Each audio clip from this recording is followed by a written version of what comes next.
So today we're putting pressure on all political parties to come out in opposition to plans to expand pipelines and tankers by going knocking on doors and talking to key voters in a swing riding.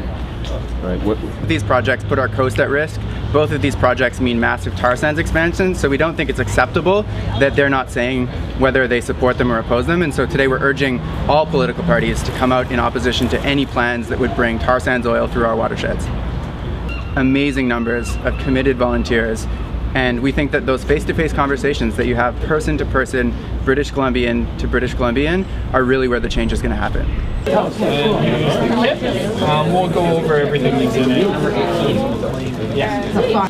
The joint review panel wrapped up its hearings in Vancouver yesterday. Last that I heard, we had 1,050 people speak against Enbridge's pipeline and tanker proposal, and we only had 2 people speak for it. Does that sound decisive to you?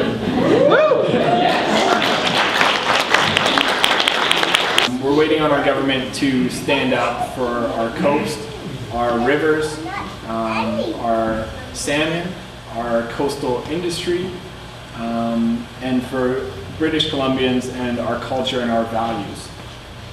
So how do we get them to act? And so how are we going to do that? We're going to talk to as many people as humanly possible. And, you know, social media, yeah, we use that. Emails, yeah, we send those. You know, billboards, sure. But the most effective and the most powerful way is simple face-to-face conversations, which is what we're doing today. That's the most compelling thing. Even if you're not an expert, you know, we just need to speak from the heart and say we're opposed to these projects because of whatever reason. And that's what we're going to do today. We're going to go to doors, we're going to knock, we're going to ask them to join our community, we're going to let them know where their politicians stand, and some of those people will change the way that they vote based on the conversations that we have with them. And that's how we're going to demonstrate that we're serious and that we know how democracy works. And we're going to be going out in pairs, so there'll be one of each of those. And I just wanted to this, it's super simple, no experience required, but we'll just make sure that you're comfortable and answer questions that you might have. And when that's finished, you'll find your partner that has the same number as you.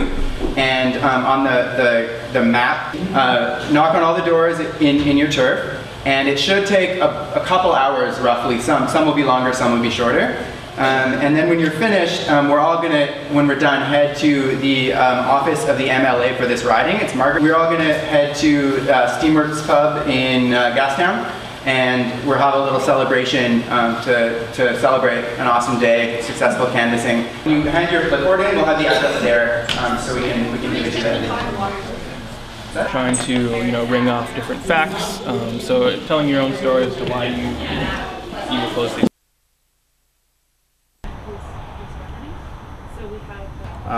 Definitely against it, 100% through Kitimat. Okay. But through Prince Rupert to the open water, okay, I'm not against that. Okay. Because there's effect. We're talking about actually the complete expansion of oil, yeah, which is obviously mostly through the pipelines, but also through. Until we stop using our cars, we have to find the best way to do this.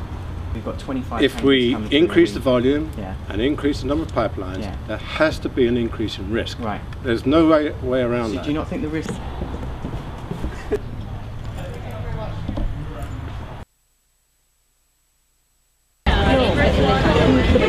I think at first it may be a little bit intimidating if you haven't really done the canvassing type of thing before, but it's something you really quickly just get into, and once people start answering their doors, it is a beautiful Saturday, so a lot of people are out, but once people actually start to answer their doors and you just get into a conversation, it really ends up being a great thing. And you know, everyone has different opinions, and it's great to hear why people think what they do, you know, and just kind of encourage that dialogue and that conversation, because that's how it all starts. That's how someone goes from, yes, I want pipelines and oil tankers, to, oh, I'm on the fence about this now that I know these things that I hadn't considered. So it's a great opportunity, I think, to get out and do that.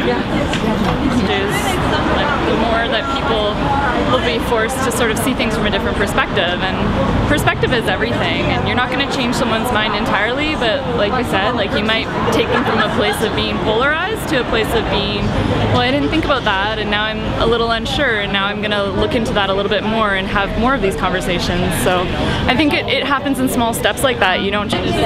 Juvie and I were both new to this and very, very nervous, and neither one of us has ever done anything like this before.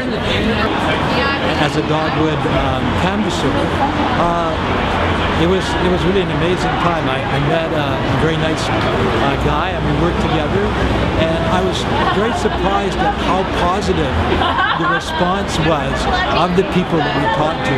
I would say probably 70 to 75% of the people that we talked to actually signed the petition, and the people who didn't were very pleasant to us. You know, they knew what was going on. So yeah, it was a great way to spend a Saturday afternoon. You have to get out. You can't. We don't have the funds that Enbridge does or Kinder Morgan does. You get out and you do what you can, and it's infectious. When you believe in something, it's infectious. So it will spread. Yeah, hopefully it just spreads far enough.